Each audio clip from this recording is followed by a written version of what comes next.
Pase, pase.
Muy buenas noches a todos. Por favor, ¿me permiten compartir la pantalla?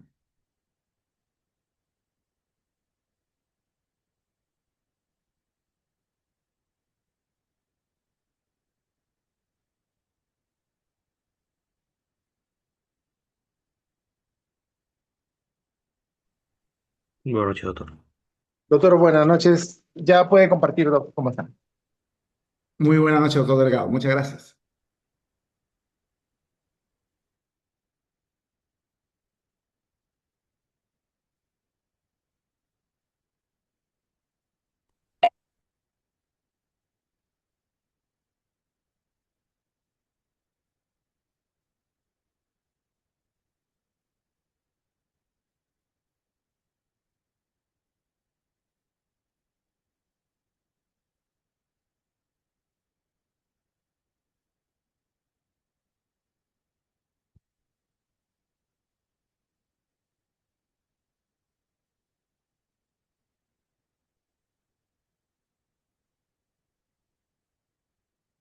Muy buenas noches, estimados alumnos. Soy César Tipián. Vamos a ver la clase de luxación traumática de cadera, fractura del fémur proximal y de la diáfisis del fémur.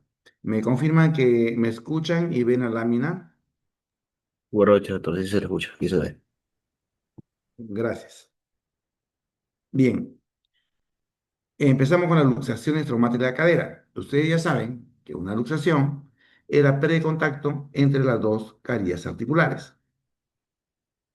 Para que se produzca la luxación de la cadera, tiene que haberse ejercido una gran energía, transferir energía a los tejidos, para que estos potentes ligamentos, ¿no? Cápsula, se desgarren, se rompan y puedan permitir la salida de la cabeza. Va a presentar el paciente dolor intenso, impotencia funcional y la movilidad queda pues bloqueada. Y lo importante también, hay que recordar que la extremidad inferior adopta una posición característica de acuerdo al tipo de luxación que se dé. Vamos a ver que hay varios tipos de luxación. Y a cada tipo le corresponde una posición característica de la extremidad. Veamos cómo se producen los mecanismos de la luxación de la cadera. Lo más frecuente es que se luxen posterior, hacia atrás, que la cadera, la cabeza del fémur, se coloque detrás del acetábulo, por eso se llama luxación posterior.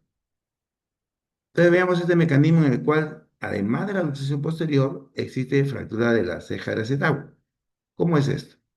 Cuando uno está sentado, es decir, la rodilla está flexa a 90 grados, la cadera está flexa a 90 grados, ¿no? Como cuando uno va en el automóvil. Al chocar el vehículo, el impacto del tablero contra la rodilla hace que retroceda el fémur. En esta posición de cadera a 90 grados, rodilla a 90 grados, y el muslo en posición neutra, no está en aducción hacia adentro, ni en abducción hacia afuera, en posición neutra, cuando está el muslo en posición neutra, la cabeza se apoya en la ceja posterior del acetábulo. ¿Ok? De tal manera que cuando golpea la rodilla y se va hacia atrás el fémur, la cabeza va a golpear contra la pared posterior del acetábulo y se va a luxar fracturando esta ceja. Y aquí lo vemos. Entonces, el mecanismo de la luxofractura posterior de la cadera es cuando la cadera y la rodilla están flexadas a 90 grados y el muslo en posición neutra. Retrocede el fémur, la cabeza que está apoyada en el acetábulo va a romper el acetábulo y se va a luxar, fracturando. ¿Ok? Entonces, el mecanismo de luxación posterior con fractura de la ceja. Existen también las luxaciones posteriores puras, sin fractura. ¿Y cuándo se da?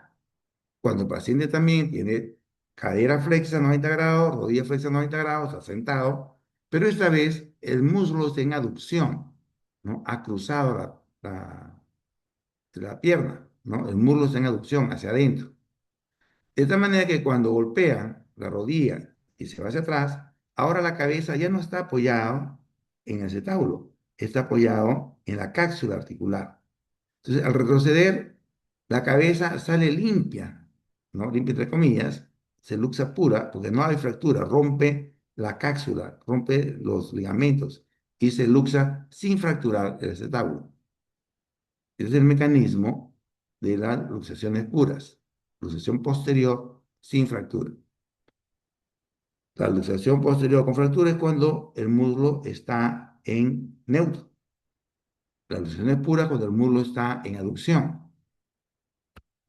Y si el muslo está en abducción, está separado, igual la cadera 90 grados flexionada, la rodilla flexionada 90 grados, ¿no? Entonces aquí la cabeza está apoyada en el fondo del acetábulo. Al golpear la rodilla, retrocede el fémur y la cabeza impacta en el fondo del acetábulo, fracturándolo. Y la cabeza podría ingresar a la pelvis. A eso se llama entonces luxación central. Se ha luxado hacia dentro de la pelvis. La anterior que hemos revisado es la luxación posterior. Acá vemos la luxación central de la cadera. También es una luxofractura. Se ha fracturado el acetábulo. Y estos fragmentos óseos podrían lesionar estructuras intrapélvicas. Es una situación bastante, podría ser bastante complicada, las luxaciones centrales. Cuando el paciente está con el muslo en abducción, de tal manera que la cabeza se apoya en el acetábulo y al proceder fractura el acetábulo ingresando la cabeza hacia la pelvis y se llama luxación central de la cadera. Bien, vistos los mecanismos, vamos a revisar la luxación de la cadera.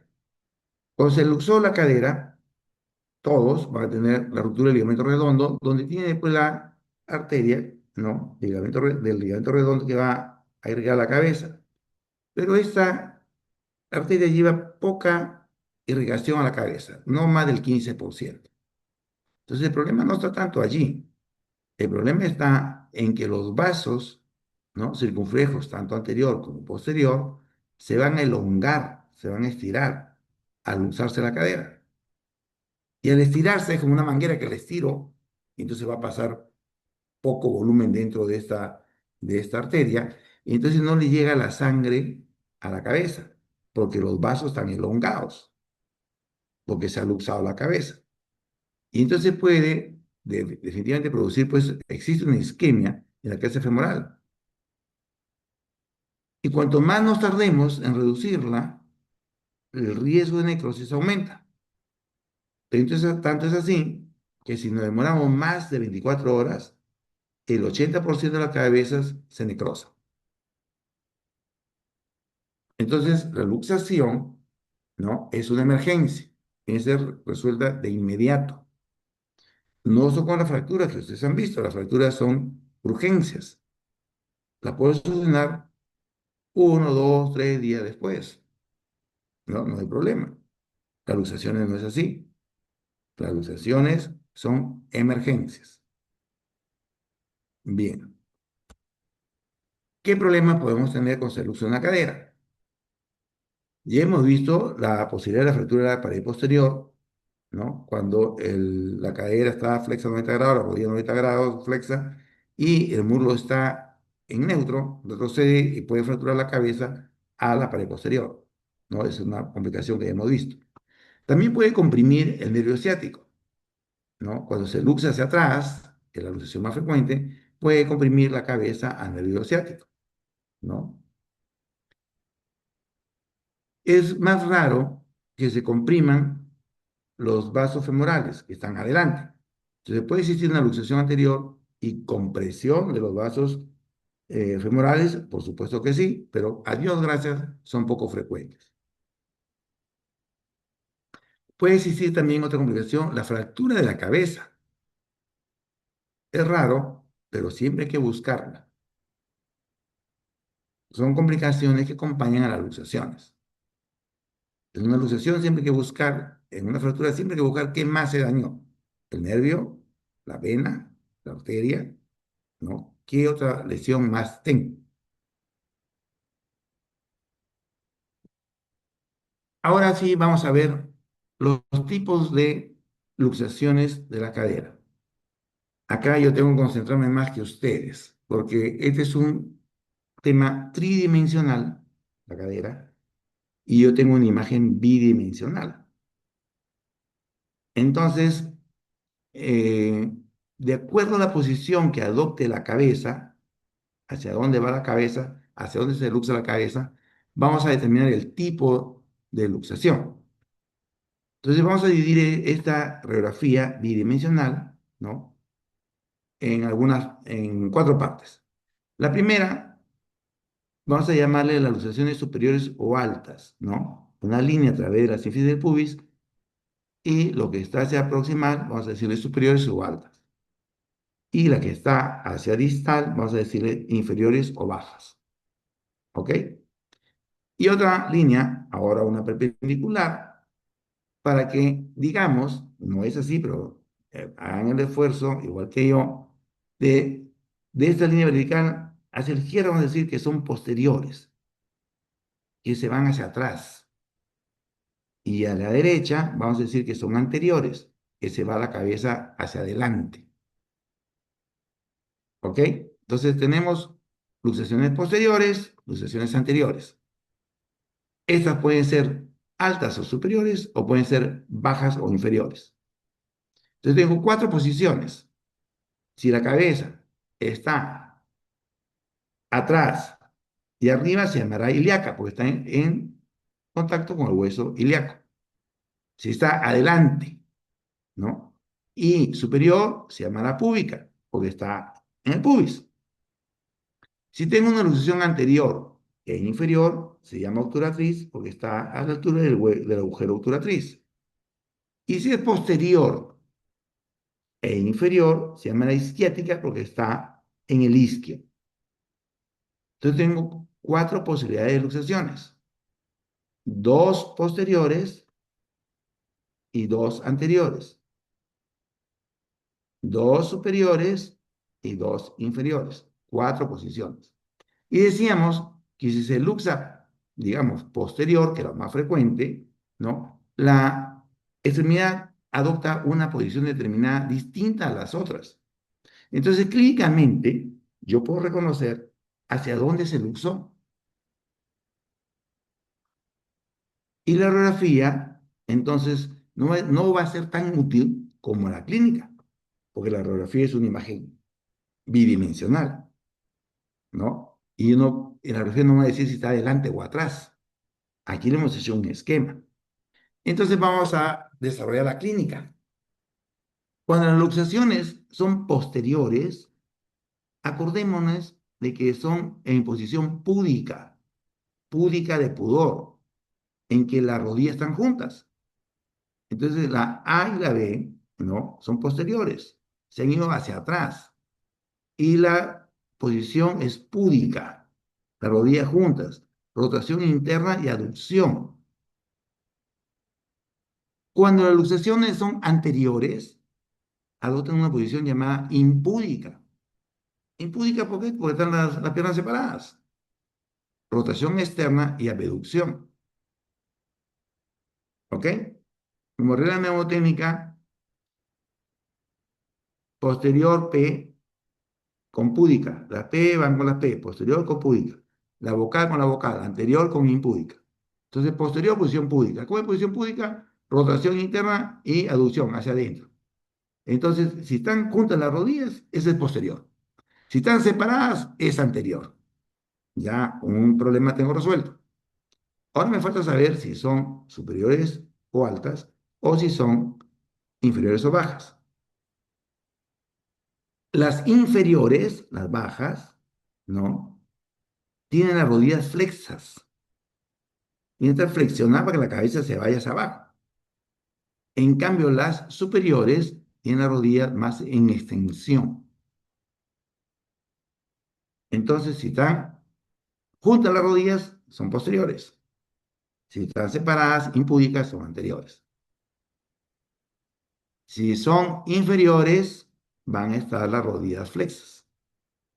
Y si son superiores o altas, están en extensión.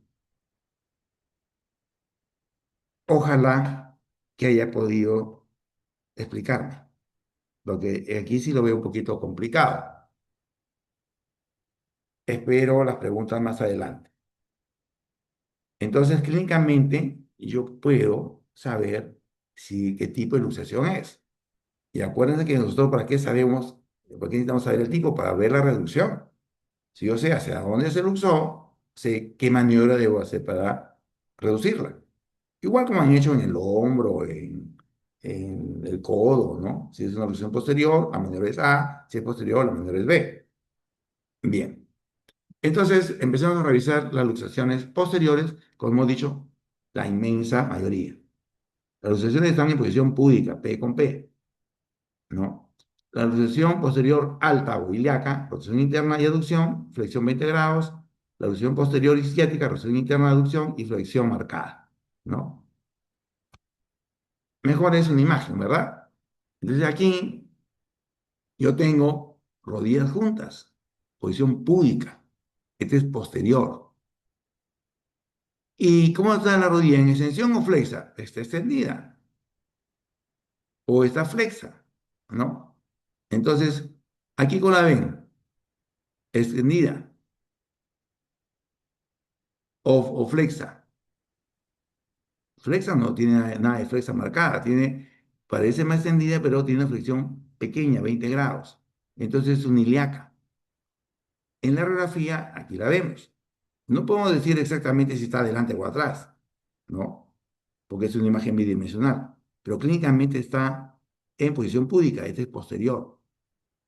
Entonces, si está posterior, ya sé cómo voy a reducirla. ¿Y cómo la reduzco? Ya hemos dicho que es una emergencia, hecho el diagnóstico, tenemos que hacer de inmediato el tratamiento.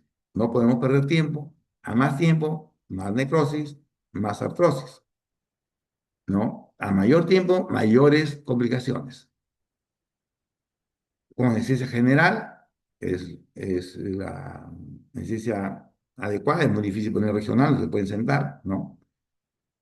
Es mejor tener camillas desmontables, pero si no la tenemos, no nos preocupamos, vamos a ver cómo hacemos. Y así nos la maniobra de Alice, ¿no? En que una persona fija la pelvis con las dos manos a la altura de las espines ilíacas superiores y el operador, ¿no? Coloca la cadera y rodilla en flexión 90 grados y tracciona al cenit. O sea, va a ser el movimiento al inverso al que produjo la luxación. Al hacer esto va a escuchar, ¿no?, un chasquido que es la reducción de la luxación, ¿no? Y luego probamos si esto es estable, o sea, si no se luxa o si se luxa. Si no se luxa, es estable, y si es que se vuelve a reluxar, o sea, es inestable, habría que hacer extracción, porque lo más probable es que tenga una fractura de la ceja y por eso no es estable esta luxación. Seguimos con que la imagen es mejor que las palabras. Entonces vamos a simular la manera de reducción incruenta. Entonces, con la camilla desmontable se le pone en el piso al paciente. Una persona fija la pelvis a la altura de las espinas ilíacas anteriores superiores. Fija la pelvis. El paciente con necesidad general. El operador, el traumatólogo o el médico que lo atiende, el médico general, el suministra, va a sostener, ¿no?, en la cara posterior de la pierna, con sus dos manos, con la rodilla flexa 90 grados, la cadera flexa 90 grados, y como la posición es posterior, o sea, la cabeza está acá atrás, tendrá que traccionar al cenit, al cielo, al techo.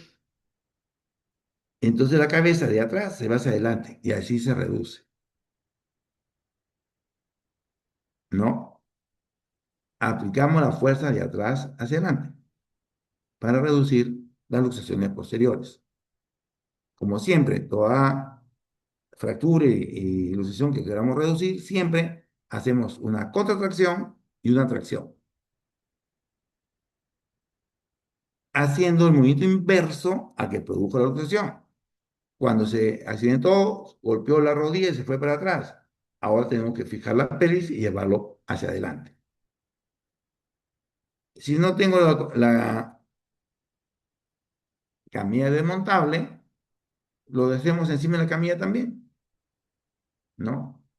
Como no podemos subirnos a la camilla, fijamos la pelvis, una persona, el ayudante fija la pelvis a la altura de la espina anterior superiores, y el operador con la cadera flexa 90 grados, la rodilla flexa 90 grados, coloca sobre su hombro la pierna del paciente. Tiene la rodilla flexa hacia el operador para hacer la fuerza con las piernas y no con la columna. Y pueda entonces llevar de atrás hacia adelante,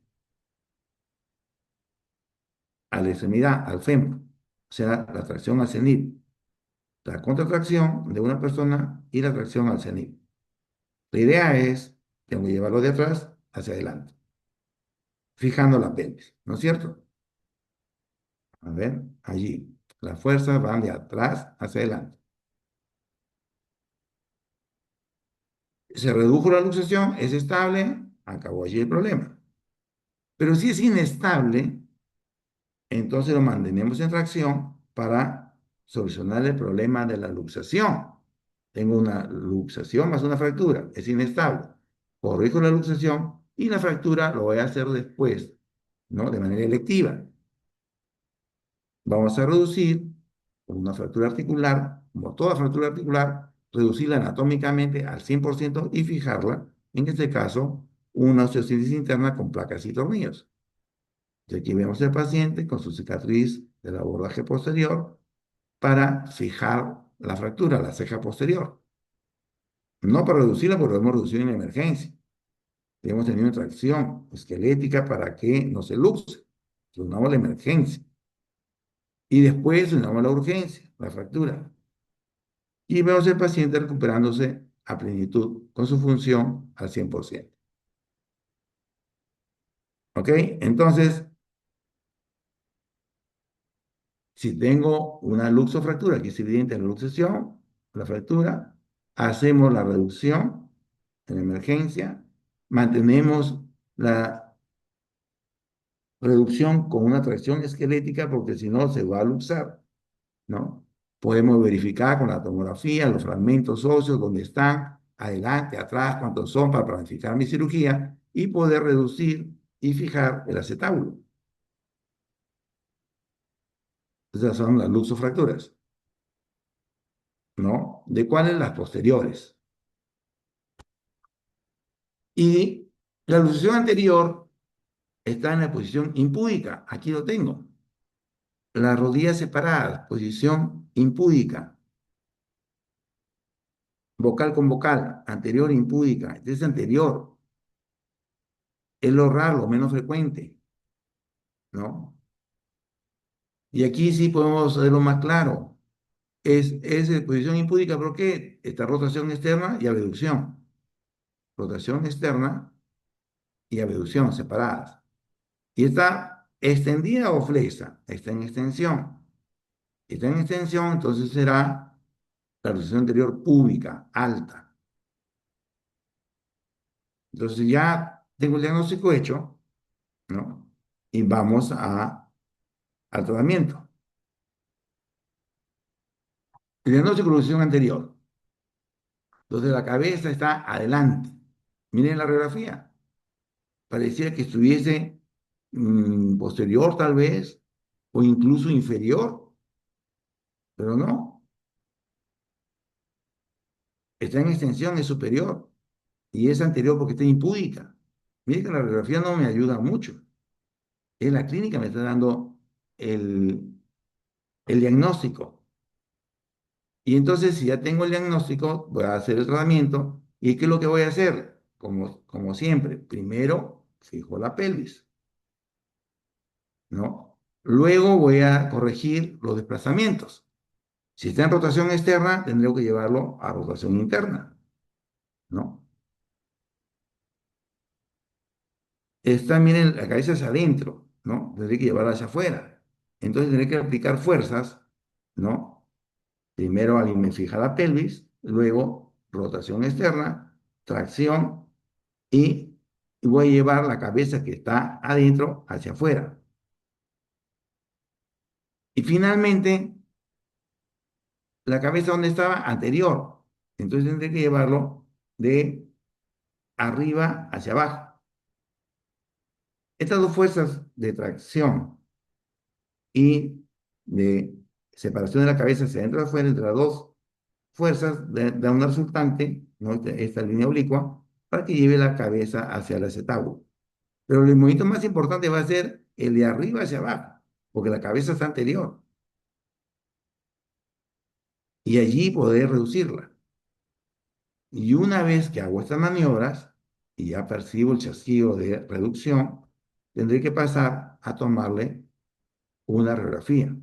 Entonces, después de hacer las maniobras que hemos descrito, primero fijo la pelvis, corrijo la rotación externa, hago tracción, llevo con una tela, llevo el muslo hacia afuera y el operador empuja de adelante hacia atrás la cabeza. Se percibe el sonido de reducción y vuelve a recuperar su forma. Aquí está normal. Ya no hay rotación externa, ya no hay posición impúdica. Y recupera la función, ¿no? Verificamos con la radiografía de que no solo esté reducida, sino que no hay fracturas.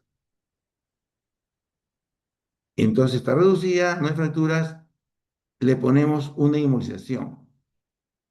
Puede ser un pedipedio o puede ser una bota. ¿Y lo inmovilizamos para qué? Como en toda luxación, ya ustedes lo han visto en el hombro, en el codo, se han roto los ligamentos, se ha roto la cápsula, tenemos que inmovilizarlo para que cicatricen los ligamentos, la cápsula y no se vuelva a luxar. Bien, el control post-reducción es clínico y radiográfico.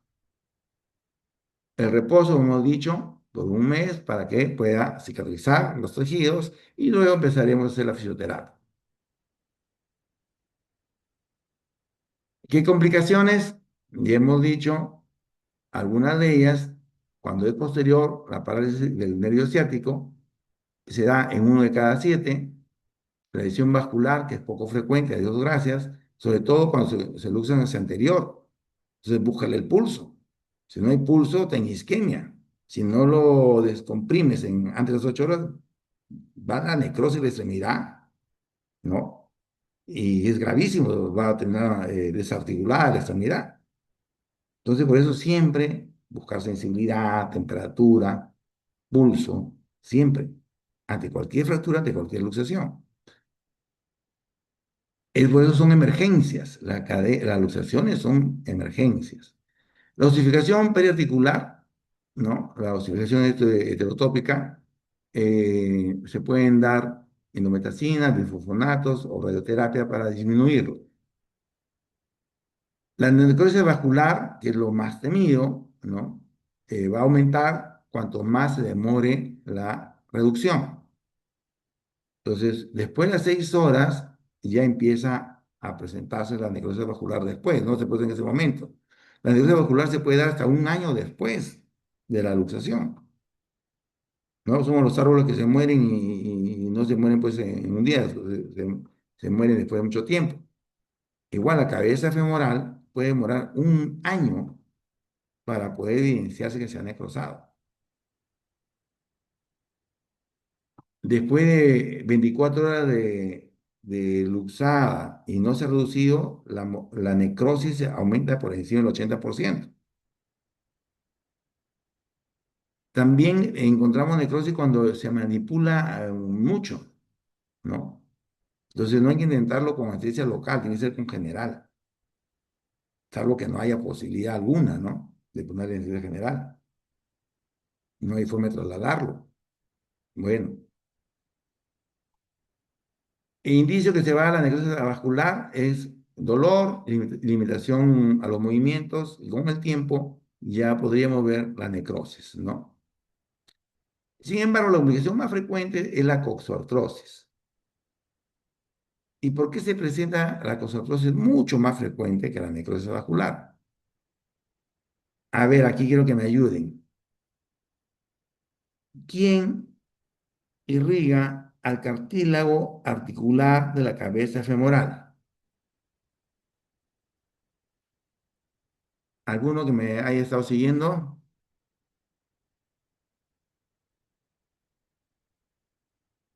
A ver, mis amigos Kevin, Doctor, Hola, Kevin. buenas noches. Digo que el problema principal de las luxaciones, y por eso son emergencias, es que tengo mucha costoartrosis. ¿Y por qué viene la costoartrosis? Pregunto. Entonces, para poder entender la costoartrosis, digo, ¿quién irriga el vaso? Irriga el cartílago articular, ya no la cabeza, que va a la necrosis. No, esos eran los vasos circunflejos, ¿se acuerdan? Anterior, posterior, el arteria del ligamento redondo. No, eso no. Digo, el cartílago. ¿Quién irriga el cartílago, Kevin? Bueno, doctor, según tengo entendido, el cartílago es avascular y su nutrición Perfecto, es líquido sinovial. correcto, así es. Ningún vaso. Entonces, ¿cómo se nutre la caridad articular, Kevin? O el líquido sinovial, doctor. O el líquido sinovial. Ahí es Correcto. que lo matriz. Excelente. Entonces, al luxarse, al romperse la cápsula, al salirse la cabeza de la articulación, ya no hay líquido sinovial que lo nutra. Y pues, pasa una hora, 2 horas, empieza ese cartílago a, a sufrir, a degenerar. Entonces, cada hora cuenta. Por eso es emergencia. Entonces, si yo tengo una fractura en un paciente, una luxación en el otro paciente y soy el único, primero tengo que reducir la luxación y después veo la fractura. Porque las luxaciones van a ir a la osteoporosis cuanto más tiempo esté luxada. Porque como bien ha dicho Kevin, se nutre del líquido sinovial que ahora no lo tiene. Excelente, Kevin. Te felicito. Dile al doctor Delgado que tienes un punto más de mi parte en el examen. Bien, pasamos a las fracturas del extremo proximal,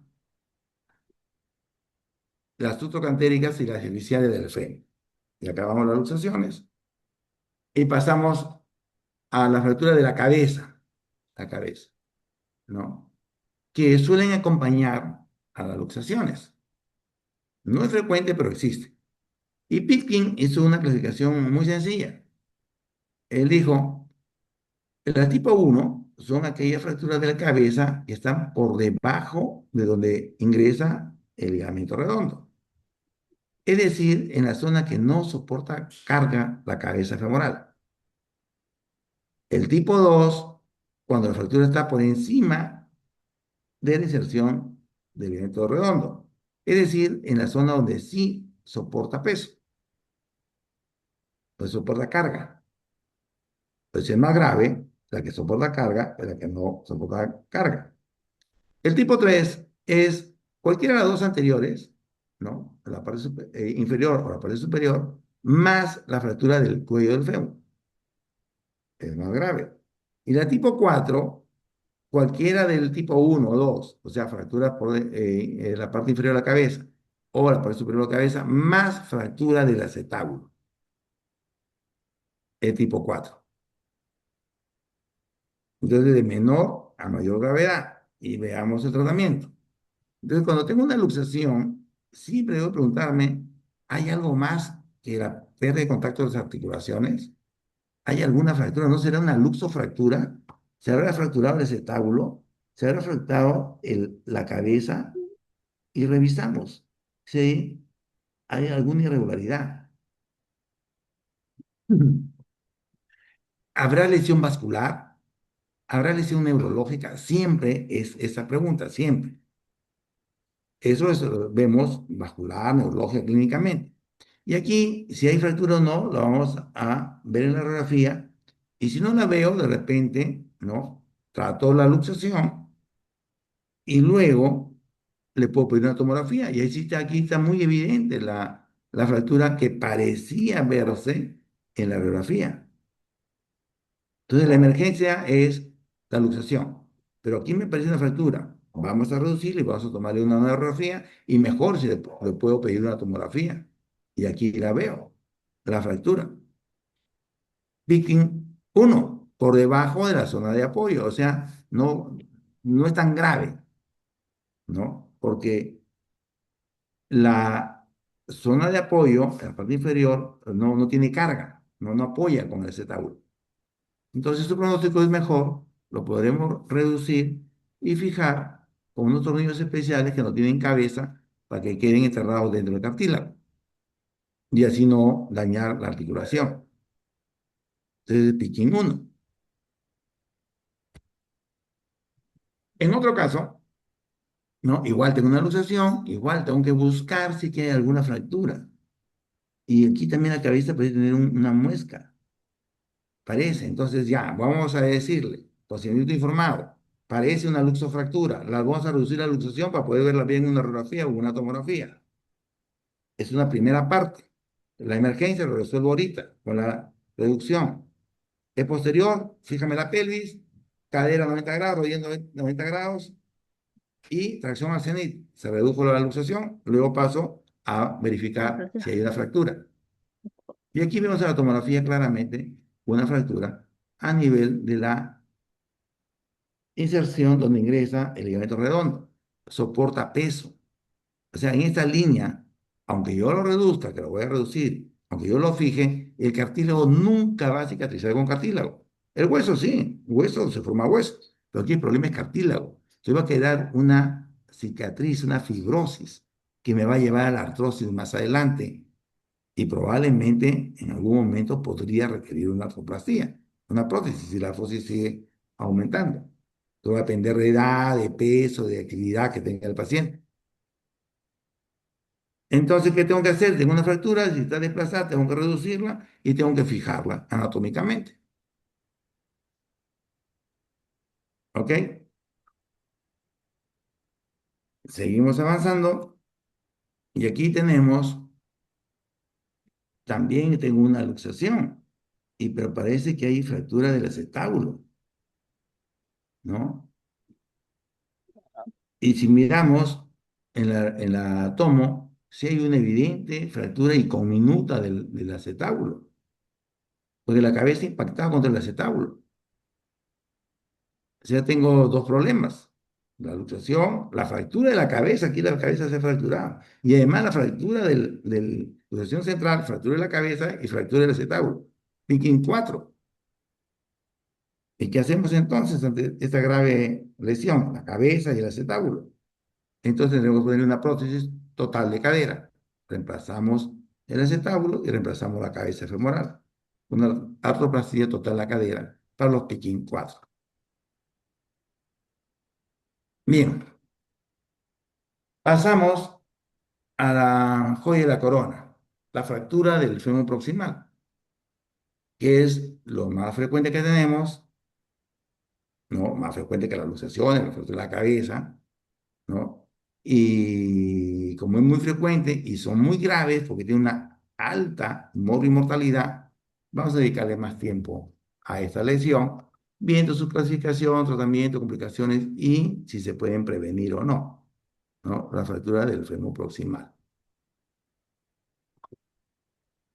Hace poco más de 30 años ocurrieron 1,7 millones de fracturas de cadera en el mundo, y entre poco menos de 30 años van a ocurrir más de 6 millones de fracturas en el mundo. O sea, esto está creciendo bastante rápido, muchos más casos. ¿Por qué? Porque hay una relación directa entre a mayor edad, mayor fractura. Entonces la gente como vive más, ¿no? Y hoy día es muy fácil de encontrar gente de 90, 100 años y se fractura en la cadera, pues, ¿no? Entonces hay más fractura porque la gente vive más. Es más frecuente en la mujer que en el hombre por el tema, pues, de la osteoporosis, por menopausia. Y la causa eh, más frecuente son las caídas banales en la casa, en la vivienda. Entonces, ¿qué tenemos? Que la gran mayoría de las fracturas del fémur proximal son los ancianos, mayores de 65 años. El 90% de la fractura del fémur proximal se da en los mayores de 65 años. Ante una caída a nivel, van caminando, se tropiezan en la alfombra, se caen, se fracturan. En la escalera, en el baño, la causa más frecuente, la caída en casa. Que si un joven se puede fracturar, por supuesto que sí. Menores de 50 años, 2%. Los jóvenes necesitan un traumatismo de muy alta energía. Se cayeron del tercer piso, cuarto piso, atropelló un carro, un proyectil de arma de fuego, ¿no? Son traumatismos de alta energía para que se fracture la cadera en un joven. Existen, pero poquito. La inmensa mayoría son ancianos. Entonces veamos ahora la morbilidad de estos pacientes ancianos, ¿no? Miren la morbilidad qué tan alta es. La mitad de los pacientes que se fracturaron, ¿no? Y se operaron, logran caminar igual que lo hacían antes de la fractura. Pero la otra mitad no logra caminar igual. Entonces ahí tengo una morbilidad hasta la mitad, no queda bien. Y miren, entre el 10 y 15% no recupera la capacidad para caminar fuera del hogar. Cuando uno camina fuera del hogar se le llama deambulador. Cuando no camina fuera del hogar, solamente camina dentro de su casa se llama no deambulador. Entonces, para que camine, tiene que decir, no, camina fuera de la casa, 3 cuadras. Ese volvió a caminar. Pero si no sale del hogar a caminar, ese se llama no deambulador. Y 10 a 15% no recupera la capacidad de caminar fuera de su casa. Es la morbilidad bastante alta. ¿Y cuáles son los problemas? Hay complicaciones locales, ortopédicas de la cadera, consolidación viciosa, es decir, consolidan fuera de eje, rotación, pseudoartrosis, las que no consolidan, la necrosis avascular, la disminución de los rangos articulares, son problemas ortopédicos, complicaciones ortopédicas. Lo más grave son las complicaciones generales, las infecciones respiratorias, neumonía, broncomonías, porque esto lo puede llevar a la muerte del paciente. Las úlceras de presión en el sacro, en el talón, se infectan, hacen sepsis y se muere el paciente. Al estar postrado, ¿no? Al no moverse por la fractura de la cadera, se enlentece la circulación, hace tromboembolia, se libera un émbolo, va al pulmón y se muere de embolia pulmonar. Entonces tenemos mortalidad en estos pacientes. No es la fractura que lo va a matar la complicación, el estar postrado en la cama. Y miren la mortalidad. 5% en la fase hospitalaria aguda. 5%. Entre 5 y 15% de los pacientes operados, los operados, fallecen antes de los 4 meses de la intervención. O sea, lo operamos, sale de alta, ¿no? Y al segundo, tercero o cuarto mes, entre 5 y 15% de los pacientes fallecen. No por la fractura, tienen alguna otra complicación. Entonces, por eso se llama la fractura del cuello proximal del fémur fracturas terminales, porque la posibilidad de morir del paciente son bastante altas como consecuencia de las complicaciones de la fractura. Y si miramos el primer año, la mortalidad sube entre 15 y 25% de los pacientes operados. Recién cuando superan el año, el primer año, se equipara con la mortalidad de los no fracturados. O sea, si yo me fracturo, me operan y sobrevivo un año, ya mi mortalidad se equipara a los que no se fracturaron. Ya mi efectividad sigue igual a los no fracturados. De los que se fracturaron, se mueren 5% en la fase aguda, entre 5 y 15% los primeros 4 meses y entre 15 y 25% en el primer año. Mortalidad alta entonces. ¿Y qué pasa con los que no operó?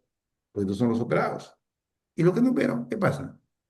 La mortalidad sube al 65%. Entonces, si lo opero, tengo una mortalidad entre el 5 y 25%. Si lo opero. Y si no lo opero, el 65%. Mira cuánta gente va a terminar su vida aquí en una fractura de cadera. Por eso es que es tan grave este tema y que tenemos que abordarlo bien desde el principio. Entonces, ¿que el paciente se puede morir si lo opero? Sí, pero mucho más posibilidad que se muere si no lo opero. De allí que tenemos que operarlos a todos. Pero tiene 95 años, sí. Si no lo operas, se va a morir. Lo estás condenando a morir allí. Que si lo opero tiene un riesgo de morirse, sí, pero es mucho menor al que no lo opero, es mucho menor. Entonces es mejor operarlo y afrontar las posibles complicaciones que puedan haber y por eso tenemos que prevenir esas posibles complicaciones que vamos a ver más adelante. Entonces, ¿qué tengo? Un paciente senil que se cae, queda postrado. Y al estar postrado, el paciente no se moviliza y desarrolla úlcera de presión en el sacro, sobre todo, ¿no? también pues en el talón, y estas necrosis se infectan, hacen sepsis y se mueren. O pueden hacer neumonías, ¿no? Bronconeumonías y se mueren. O pueden ser trombosis venosa, el trombo se libera, hace un émbolo pulmonar y se muere. Entonces se muere porque está postrado, porque no puede sentarse, porque no puede movilizarse. Entonces, el objetivo del tratamiento, el objetivo de la cirugía, no es que salga a caminar para nada. El objetivo está orientado a evitar que esté postrado, que se siente al día siguiente, para que pueda comer, para que pueda ventilar, para evitar que se muera, pero la mortalidad es alta, ¿no? Entonces, ¿por qué tengo que operarlo? Si tiene 95 años, tiene 100 años, eso fastidia mucho a los traumatólogos. Tiene 100 años, hay que operarlo, ¿no? Pero sí, pues hay que operarlo, tiene derecho a vivir. Pero entonces, ¿por qué operamos? Porque si estabilizamos la fractura, ya no duele. Y si ya no duele, se puede sentar, puede comer. Al movilizarse, mejora el estado general del paciente, facilita los cuidados de enfermería, disminuye el tiempo de hospitalización, por lo tanto, disminuye también las infecciones intrahospitalarias, van a disminuir las complicaciones y disminuye la mortalidad, ¿no? ¿Y cuándo es el momento ideal de la cirugía? Entonces, el momento ideal es entre las 24 y 48 horas, el segundo día. Apenas el estado general lo permita, se debe operar el segundo día. Entonces, el primer día sirve para ponerlo en condiciones, para que mañana lo pueda operar. Entonces, hoy día se fracturó, ya tuvo un traumatismo. Entonces, hoy lo tengo que poner en condiciones para mañana operarlo. Tengo 24 horas para ponerlo en condiciones. Y una vez más, el objetivo de cirugía es salvarle la vida, ¿no? ¿Que pueden presentarse complicaciones? Por supuesto que sí, y para eso debemos estar preparados también. Vayamos a ver entonces ahora sí la clasificación y de ello también dependerá el tratamiento.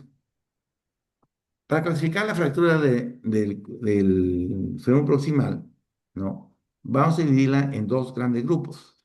Aquellas que son intracapsulares o también llamadas mediales, y las extracapsulares o laterales. Si aquí está la línea media, o que se acerca a la línea media, serán mediales, ¿no? Las que se alejan serán laterales. Es más fácil reconocerlo como intracapsulares, porque son las que están dentro de la cápsula. Esta es la cápsula del acetábulo hacia la base del cuello del fémur.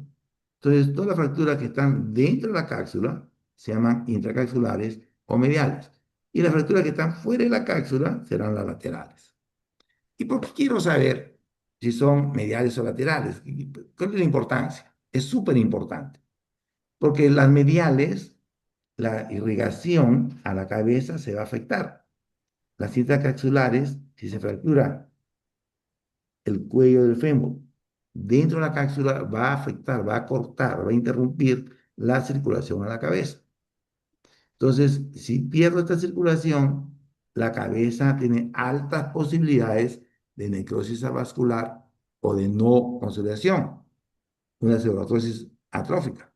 ¿Que tengo la arteria del ligamento redondo? Sí, pero hemos dicho que irriga poco, no más del 15%. Entonces, si tengo una fractura en el cuello, me interrumpe la circulación. Si la fractura está desplazada, peor todavía, me quedo sin irrigación en la cabeza. Entonces, me es muy importante saber en qué parte del cuello del fémur proximal se fracturó.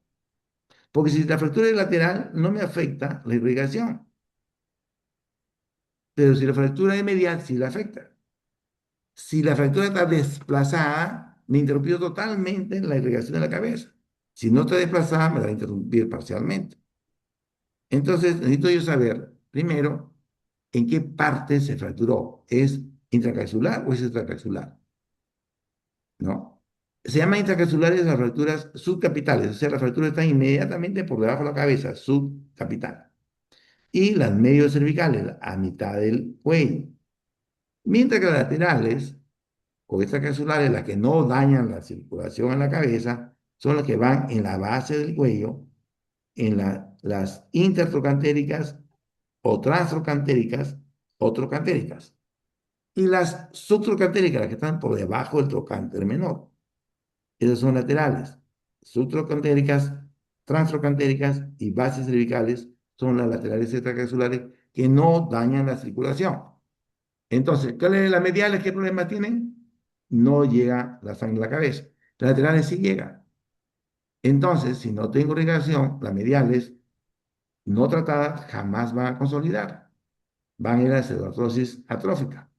Mientras que las laterales, aunque no las trate, van a consolidar, pero en posición viciosa. Consolidan, pero chuecas, ¿no? Que eso tampoco es la idea. Las mediales complican con necrosis aséptica en un tercio de los casos, ¿no? Un tercio van a la necrosis, independiente de la cirugía. ¿Cuándo? Cuando las fracturas están desplazadas. Aunque yo la reduzca exacta, aunque yo lo fije perfecto, esa cabeza en un 33% va a la necrosis. Ya no es tema médico, ya no es tema cirujano, porque al desplazarse le privó de la circulación a la cabeza. Entonces, esto es importante saber cuando hagamos el tratamiento. En cambio, en las fracturas laterales no existe la necrosis aséptica, porque no se daña la circulación de la cabeza. Bien, conociéndose ya los dos tipos y por qué es importante saber todos los tipos, pasamos al diagnóstico. El diagnóstico debe ser clínico y por imágenes. La clínica, el dolor típico en la ingle, ¿no? Va a haber limitación o impotencia funcional. Hemos dicho cuidado con el dolor en los problemas de cadera, porque un importante porcentaje, 15, 20, 25%, no duele la cadera, duele la rodilla, no duele la cadera, duele el muslo. Entonces examina la rodilla, la encuentra normal, dice, ah, no tiene problema. Es una contusión de la rodilla seguramente. Le toma radiografía de la rodilla, está normal. No, si lo encuentra normal, busca la cadera. Hay un importante porcentaje que tiene el problema en la cadera, pero le duele la rodilla. Lo hemos visto ya en PERTES, en episodiolistesis, ¿no? El dolor no siempre es en la ingle. Habitualmente es en la ingle, pero no siempre.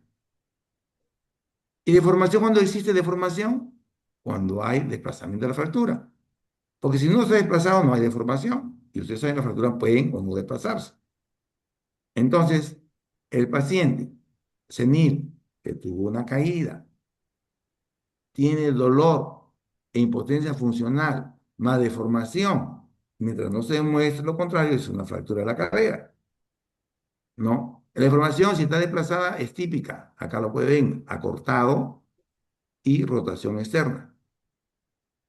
El desplazamiento típico es rotación externa y acortamiento. Cuando hay deformación, cuando se ha desplazado. Si no, no hay desplazamiento, no hay deformación.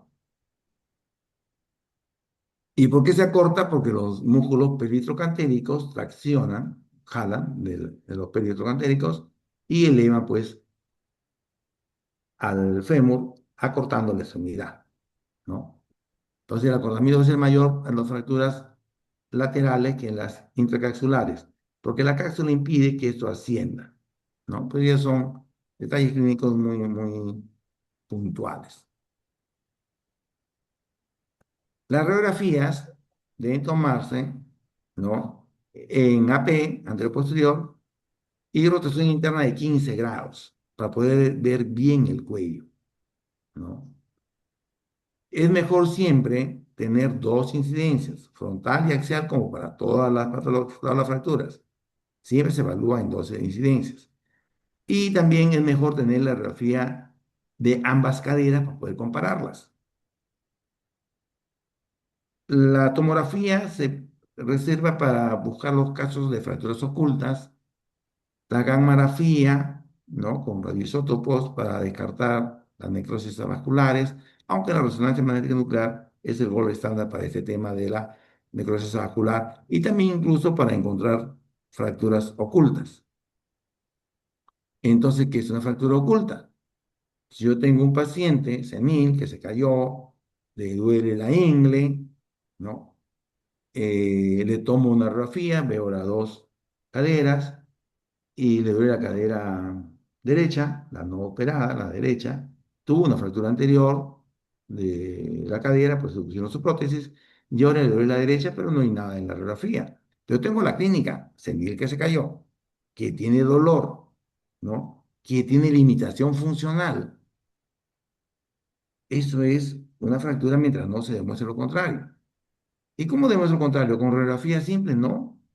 Porque si le hago una tomografía y puedo verla que sí hay una fractura. Así como ustedes han estudiado las fracturas del escafoide carpal, que le llaman la dama traicionera del carpo, en que se cae el paciente que es joven, se fractura el escafoide carpal, pero la radiografía sale normal. Y la vamos a ver, la fractura, el trazo radiolúcido, después de unos días, 5 o 7 días, en la radiografía de control, ahí lo vemos. Entonces, como lo sospechamos, le ponemos una férula y inmovilizamos a esa muñeca. Igual acá, si yo tengo la clínica y no tengo una tomografía, sospecho y digo, es una fractura clínica, es una fractura oculta, que esté en reposo una semana. No lo levante porque si no, si tiene una fractura, se va a desplazar. Espérate una semana y todo en el de control y ahí vemos. O pon la ambulancia, transfiéralo que le hagan su tomo, porque estoy sospechando una fractura oculta. ¿Ok? La resonancia también es muy útil para buscar fracturas ocultas, pero sobre todo para las necrosis vasculares. ¿No? Nos lo va a identificar mucho antes que la radiografía. Bien, entonces ya tengo el diagnóstico hecho de la fractura del fémur proximal. ¿Qué hago? En el primer día tengo que hidratarlo, fluidoterapia, pastillas seniles, analgésico, reposo absoluto, corregir las comorbilidades. Como son seniles, seguramente son hipertensos, diabéticos, hay que corregirlo.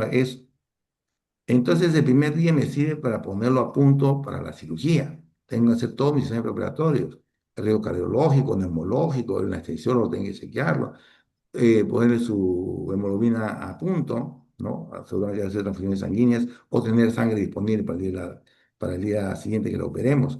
Y lo más importante, jamás se olviden del consciente informado, porque tiene que saber la familia el riesgo que tiene ese paciente. Son fracturas terminales. Aquí le he puesto esta foto porque seguramente ustedes ya vieron en sus prácticas que en algunos casos, no en algunos, en la mayoría de los casos, el paciente no se opera el segundo día, ni en las mejores clínicas de Lima, ¿no? Y se operan después. Y en los hospitales del MINSA, sobre todo, han visto que pasa una semana y nadie lo opera, porque no que no quiera, sino que no tengo un implante, no tengo las sola operaciones disponibles. Ya.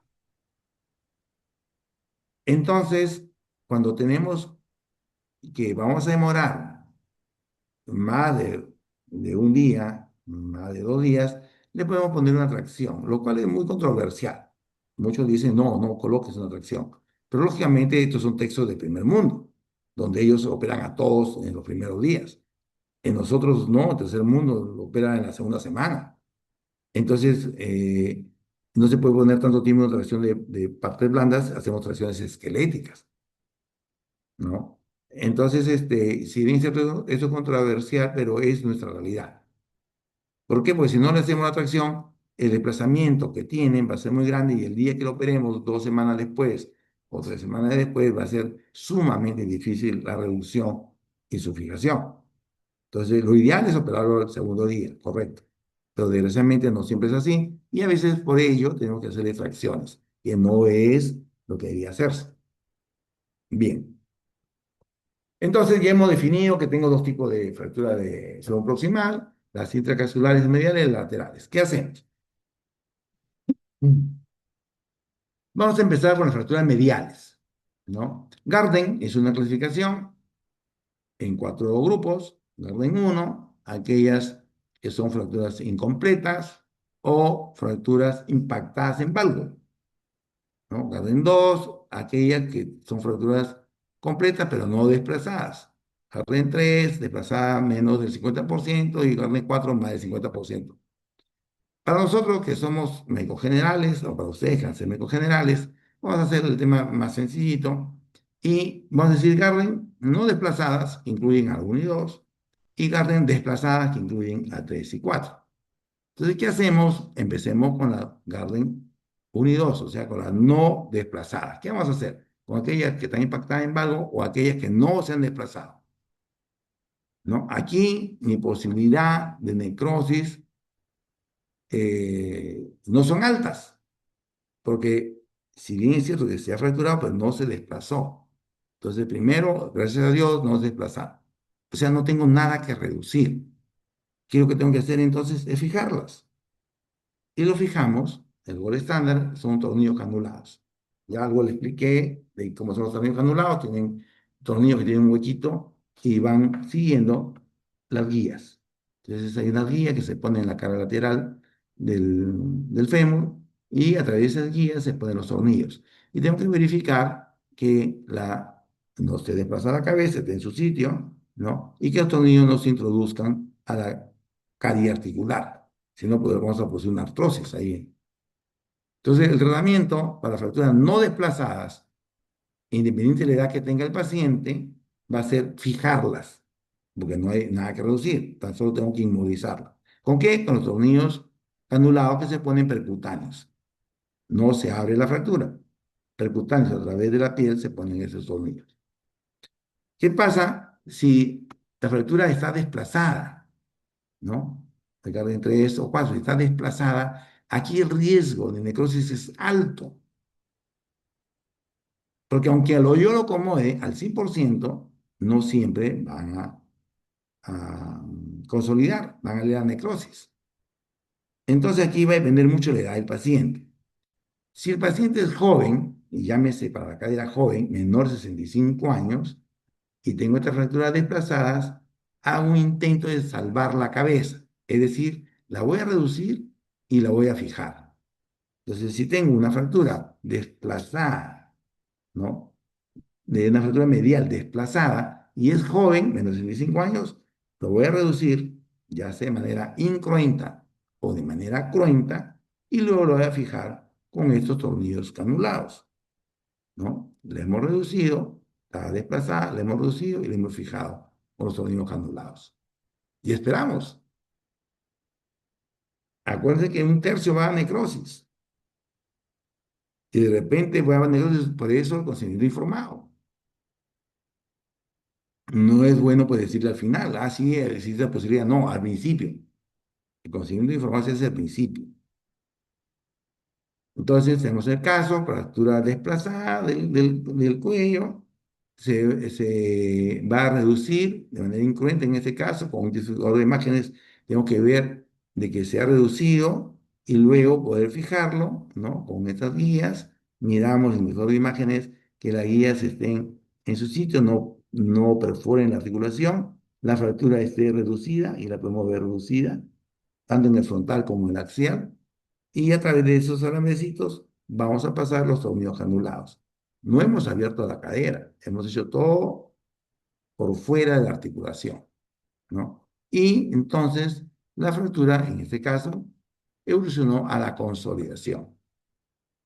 Pero no todas las fracturas mediales desplazadas evolucionan a la consolidación. Hemos dicho, un tercio va a la necrosis avascular, aunque bien reducida, aunque bien fijada, va a la necrosis vascular. De allí la importancia que uno le explique antes al paciente. A la no unión, a la pseudoartrosis, acá tenemos la huella del implante y no consolidó. Y el otro tercio sí consolida. Entonces tengo que decirle al paciente, no de 65 años, vamos a intentar salvar tu cabeza. Si logramos que va a ser 1 de cada 3, pues el resto de tu vida se acabó el problema. Pero si estás en el grupo de 2 de cada 3 que van a necrosis o a pseudoartrosis, habrá que hacer otra cirugía para que tu cadera recupere su normalidad. Entonces, ¿qué hacemos de estos pacientes que se han complicado, que son menores de 65 años? Le ponemos una prótesis total de cadera, ¿no? Se reemplaza el acetábulo, se reemplaza la cabeza, ¿no? Va el vástago dentro del canal medular Y hay distintos tipos de prótesis de titanio, de cerámica, de acero, ¿no? Entonces, que no viene al caso comentarles, pero sí existen tipos de prótesis y en general a los jóvenes le ponemos no cementadas porque son estas prótesis porosas en que el hueso se introduce dentro de esta prótesis porosa y se hace muy sólida la unión porque tiene un hueso fuerte, igual el acetábulo. Pero cuando son ya con huesos más frágiles, osteoporóticos, de fumadores, entonces se le pone con cemento, ¿no? Si el paciente tiene una fractura medial desplazada y ya no es joven, sino mayor de 25 años, entonces tenemos que ver si el paciente es deambulador o no, ¿no? Si no deambulador el paciente con una fractura medial desplazada, entonces el no deambulador se considera un paciente con corta expectativa de vida. No camina fuera de su casa, por a veces razón. Entonces, si es este paciente, que no son muchos, ¿no? Son pacientes que tienen corta expectativa de vida o tienen alguna otra patología, tienen una neoplasia, y ya sea esta fractura medial desplazada, entonces la indicación es una prótesis parcial. Solo cambiar el componente femoral. Pero si es mayor de 65 años, pero deambulador, le ponemos una prótesis total. Cambiamos el acetábulo y la parte proximal del fémur.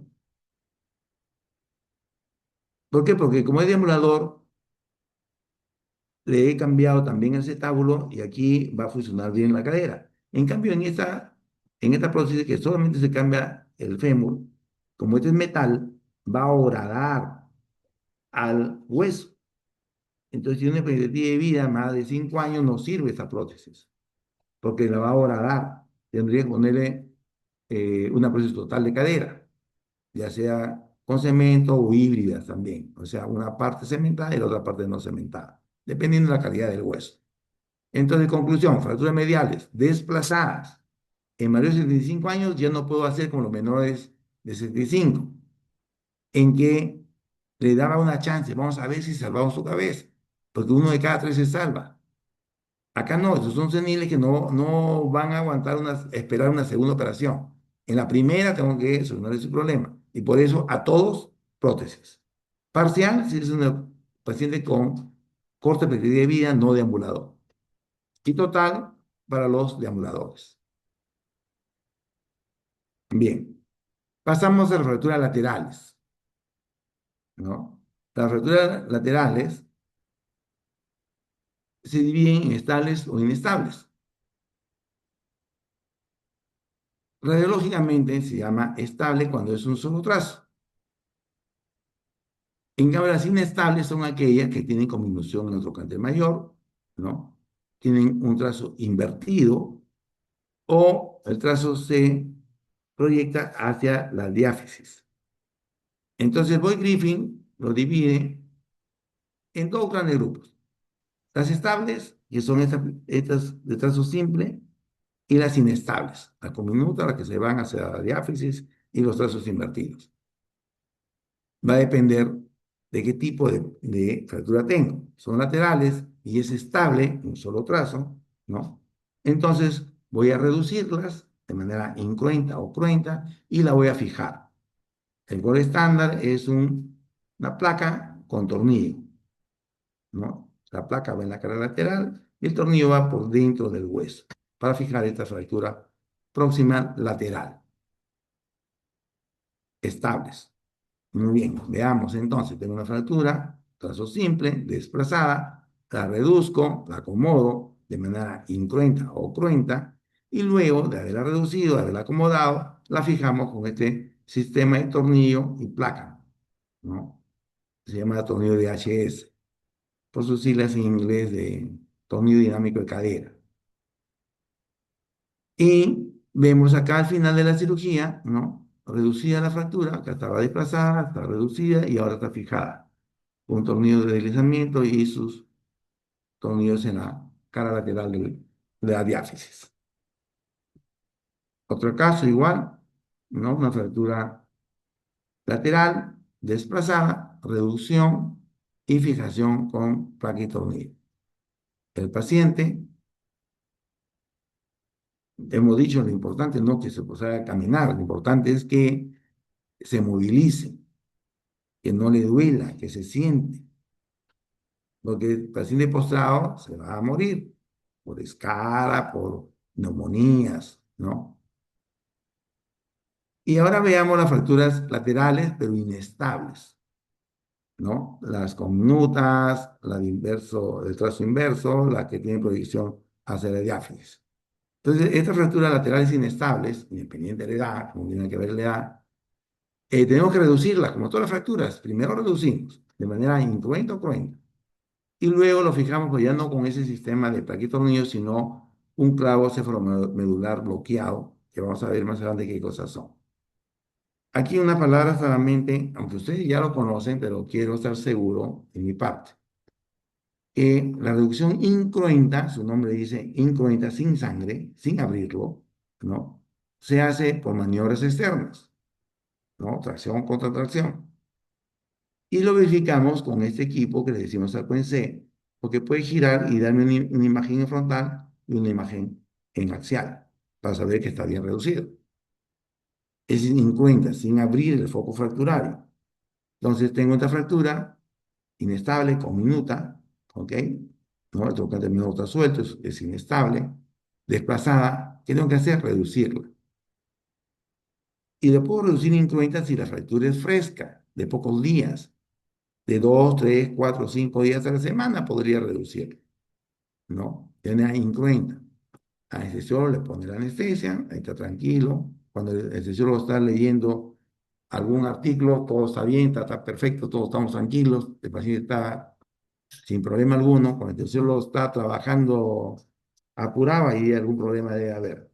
Bien, entonces hacemos en la mesa ortopédica, aquí tenemos un pin que es lo que hace la contratracción y la tracción que la hacemos con este sistema de tornillos sin fin. Aquí va a girarlo y va a traccionar, va a jalar.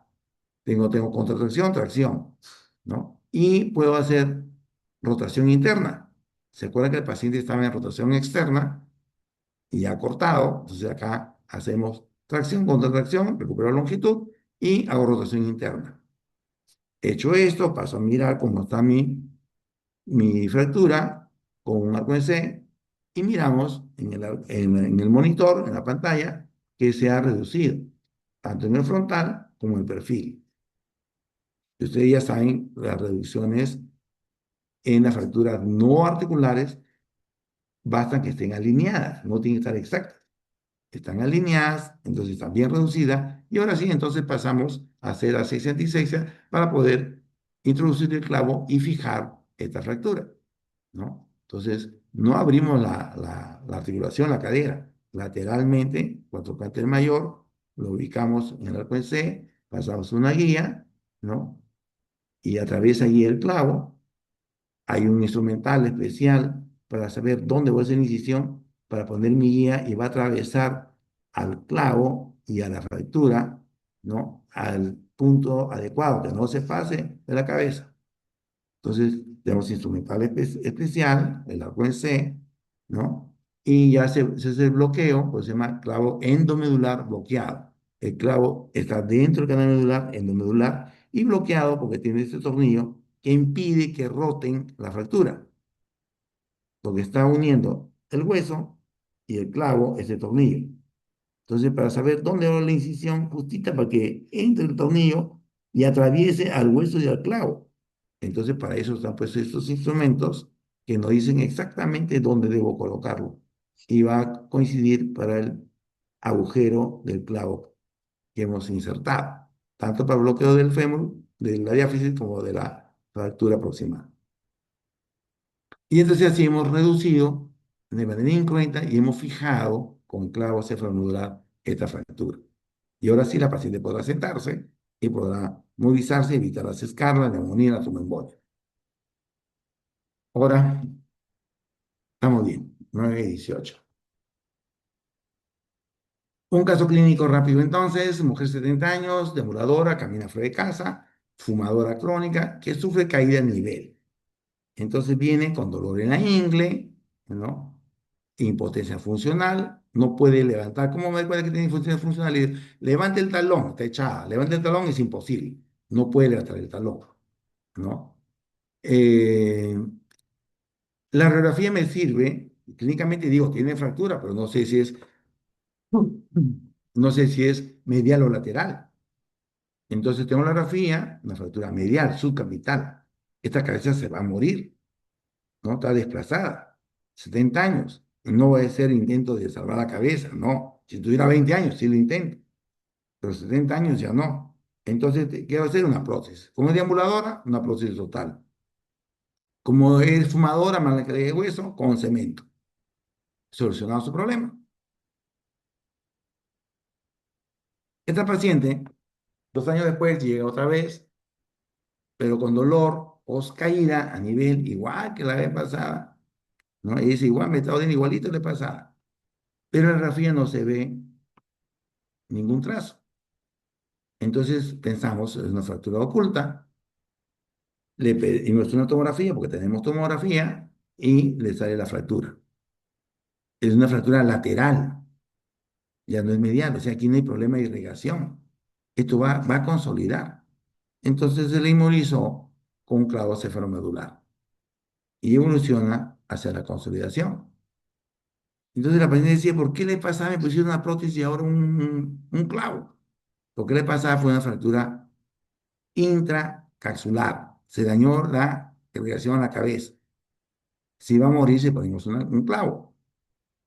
O no iba a consolidar si poníamos un clavo en un 66%.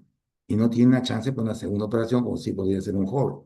Por eso, las laterales no se fijan, se reducen y se fijan. Las mediales, en mayores, en ancianos, se ponen prótesis. En los jóvenes, menores de 65 años, se puede intentar la osteosíntesis. Bien, ¿y se pueden prevenir las fracturas? ¿No? Y esto sea, como es cada vez hay más fracturas, cada vez hay más ancianos, entonces dijeron, sí, pues vamos a mejorar la calidad. Como son mujeres posmenopáusicas, le damos más hormonas y evitamos la osteoporosis. ¿Y qué pasó con eso? Más cáncer de, de cervix. Entonces el remedio resultó peor que la enfermedad. Por eso está proscrito desde hace décadas tratar de corregir la osteoporosis con hormonas en las mujeres posmenopáusicas. Entonces dijeron, eso no va, ¿no? Entonces, ¿qué debemos hacer? Amortiguar la caída. Como estos se caen, entonces le hacemos una espuma, un colchón de espuma para que absorba la energía, ¿no? Entonces le hacemos un pantalón que tenga este polietileno en la parte lateral, de tal manera cuando se cae, esto va a absorber energía y no el hueso, y así solucionamos el problema. Entonces, en la casa de reposo, nos vamos a ponerle a todos los ancianos su pantalón con amortiguador, pero no resultó igual, se caen y se fracturan. Entonces, ¿el problema cuál era? De que se caen. Entonces, la única forma de evitar que se fracture es que no se caiga. Entonces, ¿y se pueden prevenir las caídas? Por supuesto que sí, ¿no? Se calcula que una de cada 3 caídas se pueden prevenir. Entonces, ¿cómo la prevenimos? El anciano debe ir regularmente al oftalmólogo y al otorrino, porque el equilibrio depende del oído y la vista. Entonces, si tengo que escuchar bien, que ve bien, la posibilidad de que se caigan es menor. Evitar los zapatos de suela resbalosa, ¿no? Colocar cintas adhesivas antideslizantes en la casa, en las escaleras, en el baño, en la cocina, ¿no? El sitio que más se caen es en el baño. Tener bien iluminada la casa, evitar alfombras. La alfombra tiene una altura de 5 milímetros, suficiente que tropiecen y se caen, ¿no? Hay que evitar que suban y bajen escaleras, o sea, si tengo la opción de tener el dormitorio en un lugar que no tenga que subir y bajar escaleras, sería lo mejor. Cada vez tenemos más, mm, ¿cómo se llama esto? Mascotas, ¿no? Y a veces las mascotas son grandes y corren y lo hacen caer al senil, ¿no? Entonces, cuidado con las mascotas. Y esto que es sumamente importante, por más senil que sea, debe hacer ejercicio físico, porque el ejercicio físico regular ¿no? Tienen menos caída, esto está demostrado, porque el ejercicio mejora la coordinación, la fuerza muscular y la elasticidad. Bien, pasamos a la parte final, la fractura de la diáfisis. Kevin, se durmió Kevin. Doctor, no, aquí estoy. Xiomara, no, sí está bien. ¿Todo bien? ¿Seguimos? Sí, doctor, todo bien. Ya, perfecto. Oye, la verdad, yo ya me cansé. Seguimos. El fémur, ¿no? En su diáfisis, sobre todo, es sumamente duro, sumamente fuerte. De hecho, el fémur es el hueso más fuerte de todo el esqueleto y es bastante irrigado, ¿no? Y tiene grandes grupos musculares con compartimentos amplios, potentes músculos con inserciones musculares poderosas, fuertes. Entonces, ¿qué hace estas características? De que para fracturarse tiene que ser una alta energía, ¿no? Un accidente de tránsito, caída de altura, proyectil de fuego, alta energía. Segundo, de que al fracturarse, como son muy irrigados y tienen compartimentos grandes, sangra y puede producir hipovolemia. Al igual que ustedes estudiaron la pelvis, sangra mucho. Igual es el fémur, la diáfisis. Sangra mucho, puede sangrar hasta litro y medio, lo cual es suficiente para que provoque un choque hipovolémico y se pueda morir. Entonces, no es que todos van a choque hipovolémico, sino que podría ser. Yo tengo un fractura de fémur, de inmediato, una buena vía, una válvula 18, o dos todavía si quieres, ¿no? Como son potentes los músculos, las inyecciones musculares, van a desplazar a las fracturas. Y por eso que todas ellas son de necesidad quirúrgica. Además que el tiempo de conservación es muy largo. En un adulto, por lo menos 8 meses, 10 meses. 15 pasa, puede ser un peliperio 8 o 10 meses, ¿no? No es el problema que no sepa mover y rigidez de las articulaciones, sino quién le da de comer, quién lo va a asear todos los días, ¿no? Entonces son fracturas de necesidad quirúrgica, hay que reducirla y fijarla sí o sí. Reducirla porque se desplazan por el problema muscular potente, se la van a desplazar. Y fijarla con algún implante porque el yeso tendría que estar muchísimo tiempo, ¿no? Y las fracturas del tercio proximal del fémur, que ya hemos visto, y el tercio medio que estamos viendo ahorita, pueden ser manejadas con tracción axial, pero jamás hacer una tracción axial en extensión en la fractura del fémur distal, que esto vamos a verlo el día lunes. Hagamos la diáfisis que nos toca hoy día. La diáfisis tiene una distribución bimodal en jóvenes, ¿no? Por accidentes de alta energía y en ancianos que sí no necesitan de alta energía. Como son de alta energía, existe un porcentaje importante de fracturas abiertas en la fractura del fémur. 15 a 20% de las fracturas del fémur son abiertas por consecuencia de esta alta energía. Y tenemos que buscar las complicaciones. A Dios gracias, las lesiones vasculares son poco frecuentes, 1 o 2%. Hay lesiones que acompañan en la rodilla, sobre todo problemas meniscales. Y algo importante, que puede coexistir una fractura diaficiaria con una fractura del cuello femoral, ¿no? Que cuando se presentan, en un 30% de los casos, de uno de cada tres, no se diagnostica. No se nos diagnostica porque tenemos este problema, que tenemos radiografías cortadas. Entonces el paciente viene con dolor en el muslo, deformación en el muslo, movilidad normal en el muslo. Todos nos centramos en el muslo. Y le toman la radiografía del muslo y sí, pues hay una fractura desplazada. Y nadie se percató de que tenía una fractura en el cuello. Por eso jamás aceptemos una radiografía parcial. Tenemos que ver todo el hueso completo. Y si no cabe en todo, entonces tomaré dos placas, una proximal y la otra distal. Aquí me falta ver la rodilla también. Entonces, cuando existen fracturas segmentarias, ¿no? En dos focos fracturarios que no se comunican entre sí, Cuando hay fractura del cuello y de la diáfisis, 30% se nos pasa. Entonces pensemos en esa posibilidad, busquémosla. El diagnóstico se da cuando uno piensa en la posibilidad. Si no piensa en la posibilidad, jamás vamos a encontrarlo. Uno tiene que ir a buscarlo. Bien, decíamos que los músculos, los autores, son muy fuertes y van a traccionar y desplazar pues, los fragmentos. Por eso es que todas las fracturas, o la inmensa mayoría de fracturas del fémur, son desplazadas, ¿no? Y por eso que requieren de reducciones.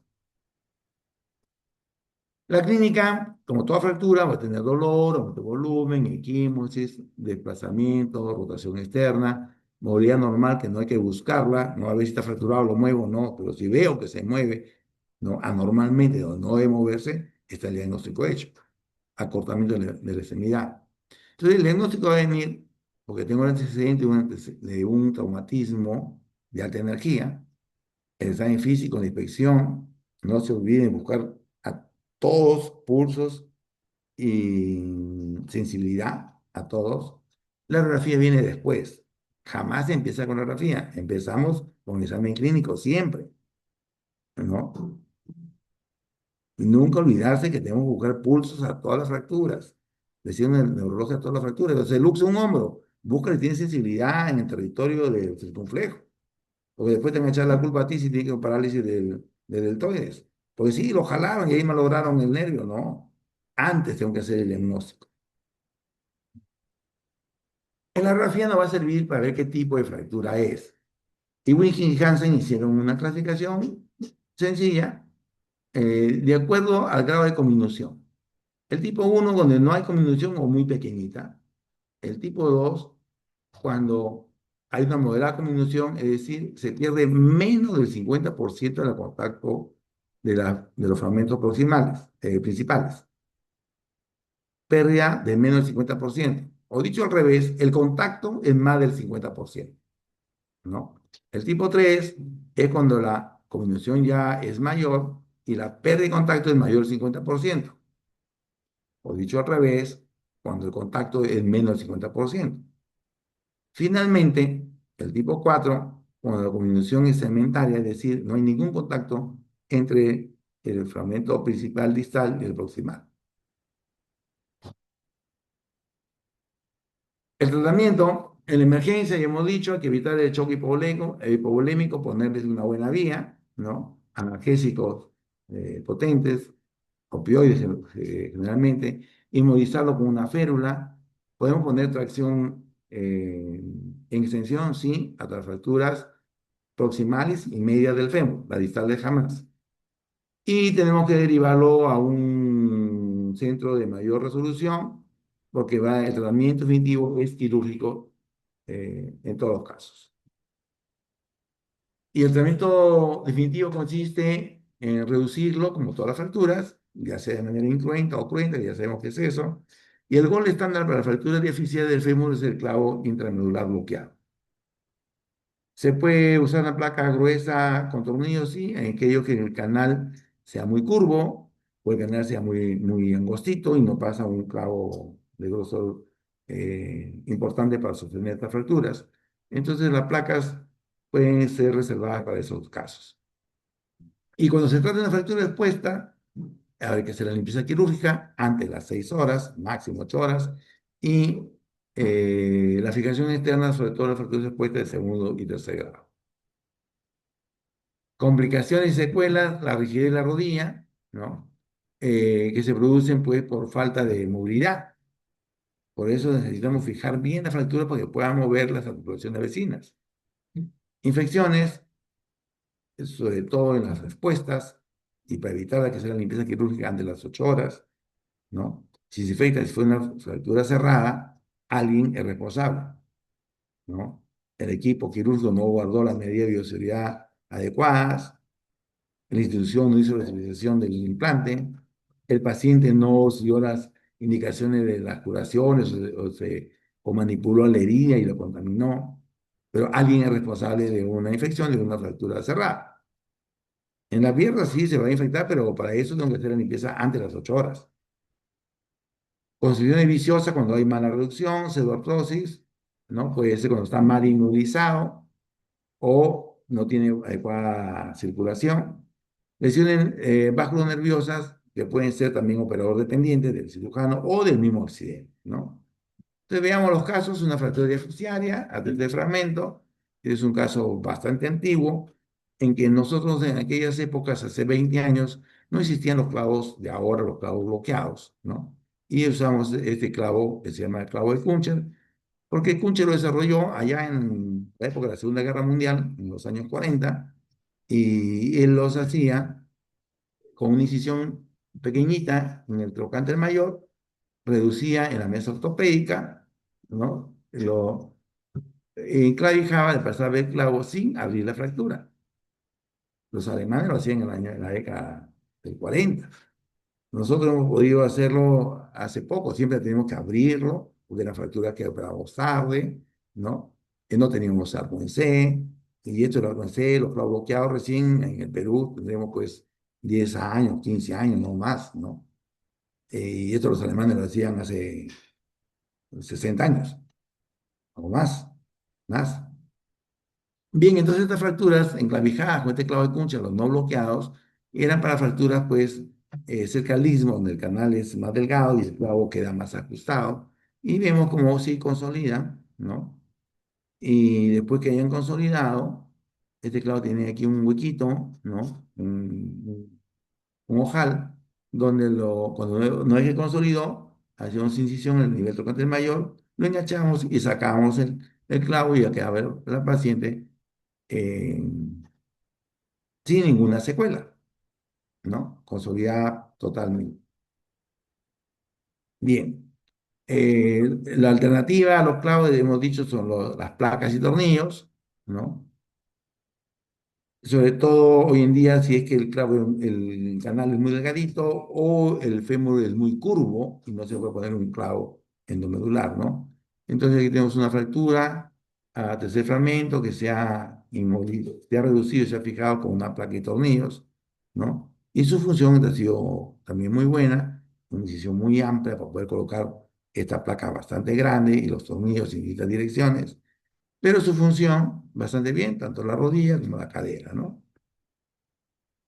Va pasando el tiempo y ya tenemos estas fracturas cominutas en el cual el clavo de Kuncher no es competente.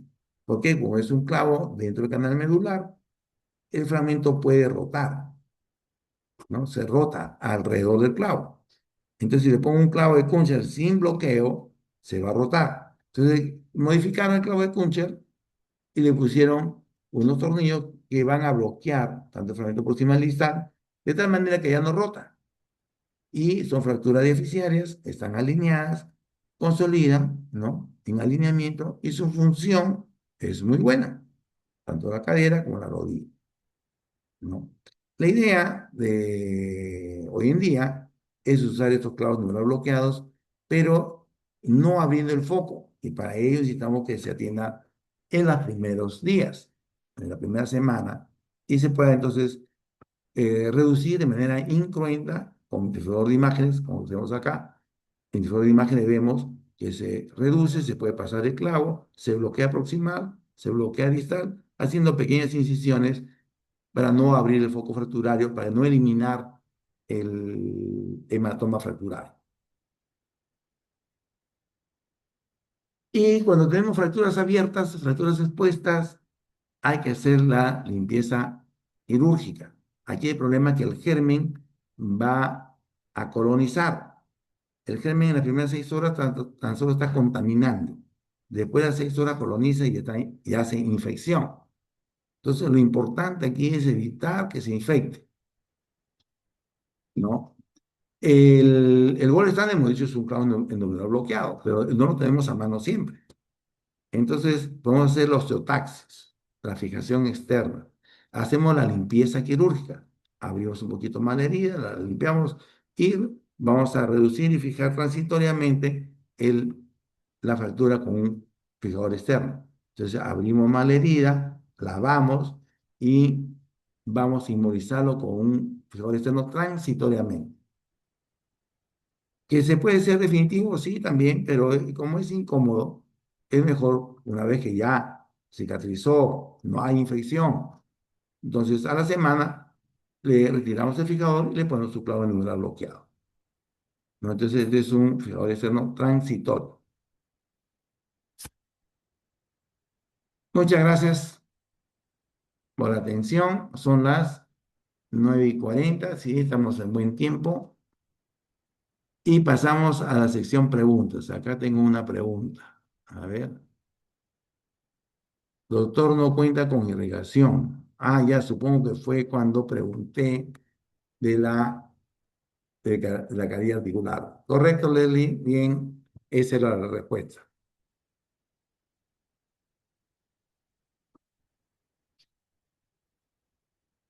Xiomara. Buenas noches, doctor. Sí. Hola, Xiomara, muy buenas noches. ¿Qué pregunta me tienes? Mm, Creo que ninguna estuvo claro todo. Sí, bueno, si dicen ustedes que está todo claro, me alegra. Y yo tengo una pregunta para Xiomara, o para Kevin, creo que. Kevin es el delegado general, ¿verdad? Xiomara es el 2 de mayo. Kevin, pregunta, Dígame, doctor. el día lunes, ¿a qué hora va a ser la clase? Si es con usted a las 6:30, ¿no? Yo quisiera, pero hoy día me avisaron que no podían 6:30, sino a las 8. Entonces, ok, sí, sí lo puedo hacer, pero realmente que me cuesta bastante. Pero no hay problema, si ustedes no pueden a las 6:30, lo hago a las 8 igual que ahora. Pero si ustedes pueden 6:30, les agradeceré. Pero si no, no se preocupen, tranquilos, lo hacemos igual que ahora. Pero sí quiero que me lo confirmes, Kevin. ¿Te parece si el lunes en la mañana me lo confirmas? Sí, por supuesto, doctor. De hecho, el cambio de horario fue solo hoy por el tema que hubo un cruce con un curso de cooperativos. Ah, Ah, ya, entonces si fue solo hoy, sí, bacán, excelente, muchas gracias. Entonces el lunes lo hacemos 6:30, ¿sí? sí, me parece que no hay problema. Ujú. Muchas gracias. Listo. Entonces esperamos a ver, ¿alguien más ha escrito el chat? No, no hay. Doctor Tipián, buenas noches. Doc, voy a compartir el QR de la asistencia con los chicos. Un Ya, momentito. entonces me quedo aquí tranquilo hasta salir. Gracias, doctor Delgado. Gracias a todos, jóvenes. Hasta el lunes.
Doctor, disculpe, a mí el QR me aparece en el aula virtual como si la actividad estuviera oculta. No has realizado la encuesta.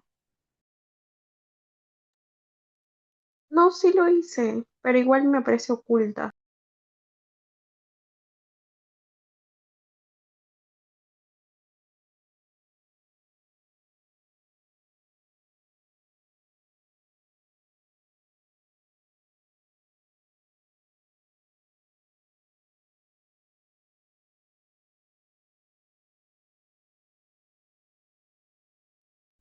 Doctor, disculpe, a mí también no me parece así.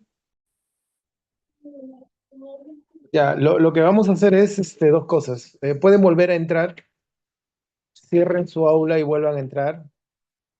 Y si aún sigue apareciendo, envíeme un pantallazo para poder enviar a la virtualización con su nombre.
Listo, entonces los que hayan tenido inconvenientes, por favor, ahora sí no solo manden el nombre, sino el pantallazo de el problema que han tenido para que pueda resolverse.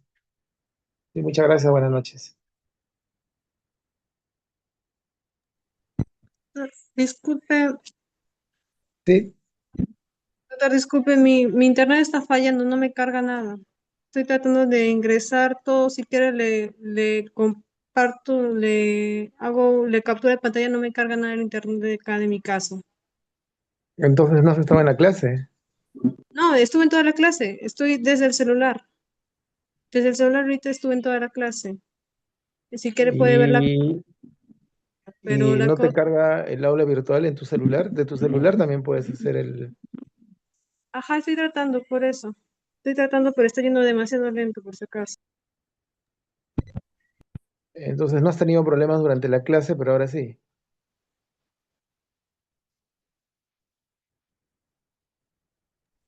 Repito, doctor, Doctor, que disculpe. Ay, no es algo de compartir, ahorita estoy tratando por la computadora.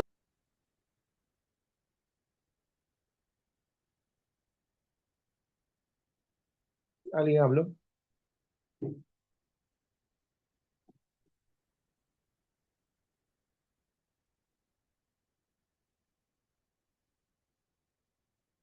doctor, disculpe. Buenas noches.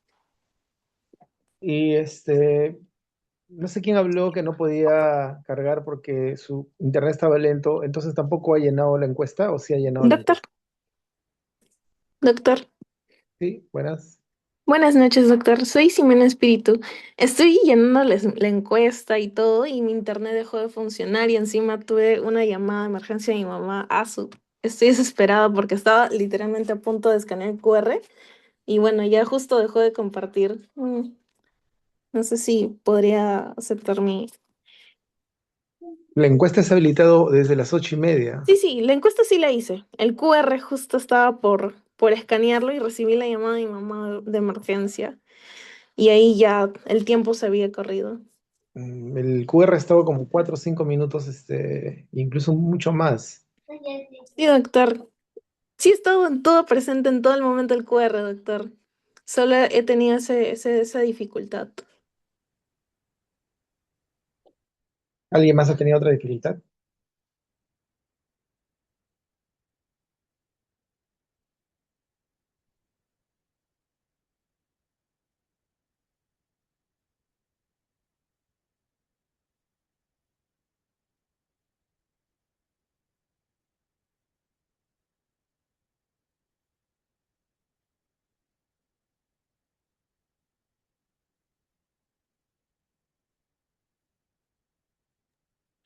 Doctor, buenas, sigue mal mi internet, no me carga, estoy tratando de abrir pestañas y nada, no me carga.